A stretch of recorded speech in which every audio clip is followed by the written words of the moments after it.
गया और वो आकाश में उड़ गया। आज का जो नौजवान है ये साइंसवादी है, ये हमारी भौतिकवादी और जो हमारी धार्मिक आध्यात्मिक बात को नहीं मानेगा। इसको तुम साइंस के द्वारा आध्यात्मिक को मनवाएगा तो मानेगा। जैसे मैं सूर्य को जल देख करके मैं हर बीमारी का इलाज कर देता हूँ। बताओ कैसे? कैसे बाबा? सूर्य उदय हो रहा है, ये जैसे सूर्य मान लो इसको जी, और मैं यहाँ खड़ा हूँ तो हम दोनों एक ही डिग्री पर हैं जी, सीधा। इसकी जो किरण आ रही है वो सीधी आएगी। जी, मैंने स्नान किया, जी, मेरा बदन गीला है जी, और मैंने तांबे के लोटे में जल भरा तो तांबा कॉपर है, कॉपर में जब जल भर दिया तो कॉपर वाटर हो गया। राइट। और मैं अपने सिर के ऊपर से गिराया जी, और सूर्य का प्रकाश उसमें विटामिन डी रेडियम को लेकर टकराया जी, तो क्या बनेगा? रेनबो बनेगा, इंद्रधनुष बनेगा, 7 कलर बनेंगे जो हमारे शास्त्र कहते हैं सूर्य के 7 घोड़े हैं। अब उसमें जो हरा रंग है क्लोरोफिल का है, जो पत्तियों में पाई जाती है, विटामिन डी और रेडियम से लैस है। वो मेरे मस्तक पे, मेरी आंख पे, मेरे कंठ पे, मेरे हृदय पे, मेरे फेफड़े पे, मेरे लीवर पे, मेरे पित्त पे, मेरे आमाशय पे, मेरे गुर्दों पे जब वो गिरेगा क्या करेगा?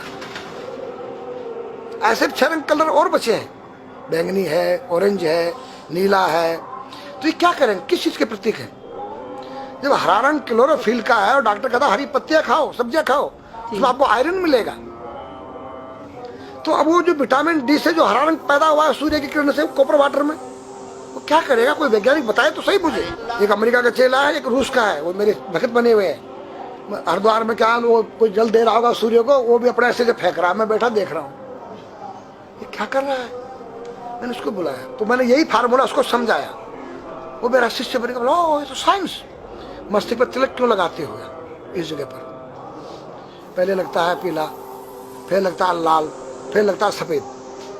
3 कलर क्यों लगते हैं? काला क्यों नहीं लगता? चौराहे पे 3 बत्तियां हैं, जी देखा होगा। जी। लाल क्यों है? फॉर डेंजर स्टॉप, खतरा है, या डेंजर, खड़े हो जाओ, खतरा है। जी। पीला देखो, चलना नहीं है, हाँ, देखो रेडी रहो, देखो। और सफेद चल सफेद तो है ना, हाँ, चावल लगा रखे ना मैंने सफेद, हाँ, हाँ, वहाँ हरा है, वहाँ हरा है, रेडी टू गो।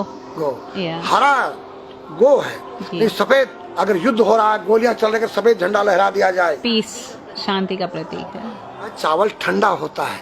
और हमारी यहाँ पर सुषुम्ना नाम की नाड़ी है जी। लाल कलर है कि तुम इस योग सहयोग में आके तुम बैठ सकते हो कि नहीं? ये माहौल तुम्हारे योग्य है या नहीं? या जुआ चल रहा है, या शराब पी जा रही है, क्या तुम बैठ सकती हो? देखो पीला कलर है, देखो,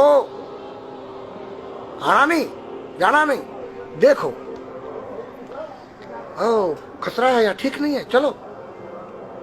और सफेद शांति, जी। क्या है? शांति, बैठ सकते हैं। तो ये हमारी जो है संस्कृति में एक वैज्ञानिक है।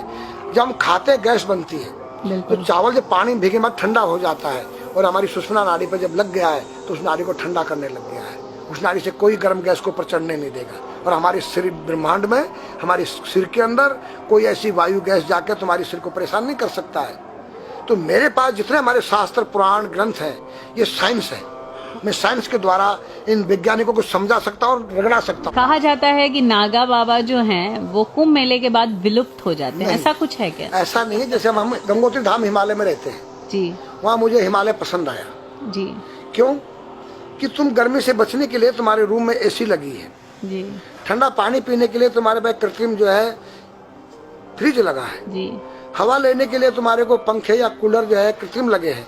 लेकिन भोलेनाथ बाबा ने मेरे लिए नेचुरल एसी लगा रखी है और नेचुरल फ्रिज लगाया है, नेचुरल पंखे लगे हैं। तो मैंने सब कुछ त्याग दिया। छाती में तो मैं कुछ लेके नहीं जा सकता हूँ, चाहे मेरे पास अरबों खरबों रुपया, जी। खाऊंगा मैं उतना ही जितनी मेरी पेट के अंदर भूख है। पढ़ना लिखना ये तो सहज चातुरी, काम धैन मन बस करन गगन चढ़न मुश्किल।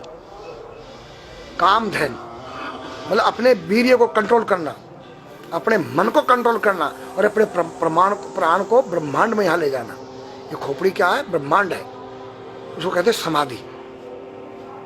सारे शरीर के प्राणों इकट्ठा करके इस ब्रह्मांड में मस्तिष्क में ले जाके बैठ जाना, जिसको ब्रह्मरंध्र कहते हैं, उस गुफा के अंदर। ये 3 वस्तु मुश्किल है, बाकी सब आसान है। अपरिग्रह मतलब उतना रखो जितना तुम्हें आवश्यकता है, अधिक मत रखो। अब तुम अष्टांग योग जो है पतंजलि लगा रहे हो और व्यापार बिजनेस चालू है, मेरी दूध को ले लो, टूथपेस्ट ले लो, अब मेरा आयुर्वेदिक अंडरवियर आ गया है। मैंने बोला वो कैसा है कि मैंने गंगा जल में जड़ी बूटे के रस में धागे भिगोए थे तब बनाया था।